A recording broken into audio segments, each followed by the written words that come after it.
ये यथा मां प्रबद्धन्ते सांसतथैव भजाम्यहम् मम वर्तमानुव्रतन्ते मनुष्याः पार्थ सर्वशः। अर्थात भगवान श्री कृष्ण अर्जुन से कहते हैं कि जिस भाव से सारे लोग मेरी शरण ग्रहण करते हैं उसी के अनुरूप मैं उन्हें फल देता हूँ। हे पार्थ, प्रत्येक व्यक्ति सभी प्रकार से मेरे पथ का अनुगमन करता है। तात्पर्य जानेंगे।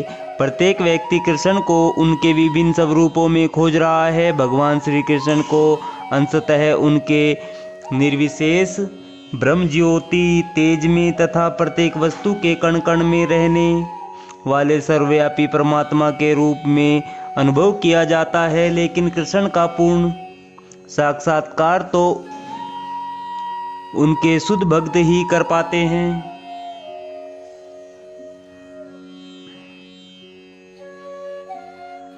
फलतः कृष्ण प्रत्येक व्यक्ति की अनुभूति के विषय हैं और इस तरह कोई भी और सभी अपनी अपनी इच्छा के अनुसार तुष्ट होते हैं। दिव्य जगत में भी कृष्ण अपने शुद्ध भक्तों के साथ दिव्य भाव से विनिमय करते हैं।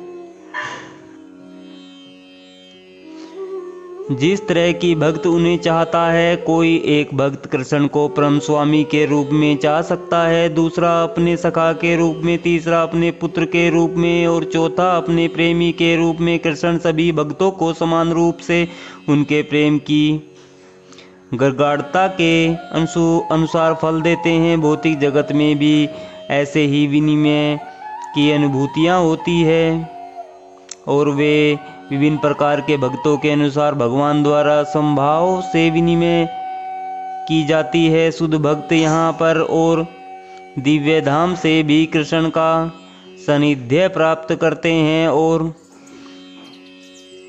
भगवान की साकार सेवा कर सकते हैं। इस तरह वे उनके प्रेमा भक्ति का दिव्य आनंद प्राप्त करते हैं। किंतु जो निर्विशेषवादी है और जो जीवात्मा के अस्तित्व को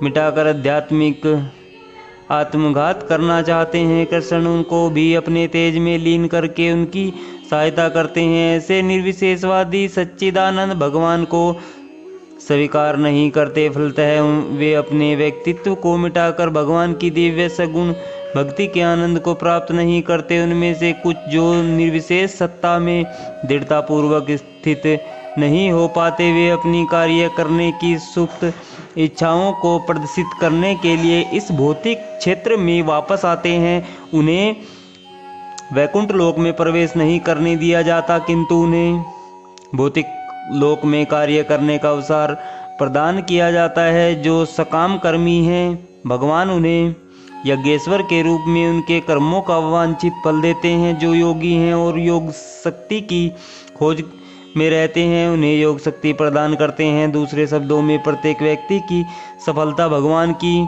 कृपा पर आश्रित रहती है और समस्त प्रकार की आध्यात्मिक विधियां एक ही पथ में सफलता की विभिन्न कोटियां हैं। अतः जब तक कोई कृष्ण भावनामृत की सर्वोच्च सिद्धि तक नहीं पहुंच पाता, तब तक सारे प्रयास अपूर्ण रहते हैं। जैसा कि श्रीमद् भागवत में 2.3.10 में कहा गया है, अकामः सर्वकामो वा मोक्ष काम उदारदिः त्रिवेणी भक्ति योगेन यजेता पुरुषम परम। मनुष्य चाहे निष्काम हो या फल का इच्छुक हो या मुक्ति का इच्छुक ही क्यों न हो, उसे पूरे सामर्थ्य से भगवान की सेवा करनी चाहिए, जिससे उसे पूर्ण सिद्धि प्राप्त हो सके, जिसका पर्यवसान कृष्ण भावनामृत में होता है।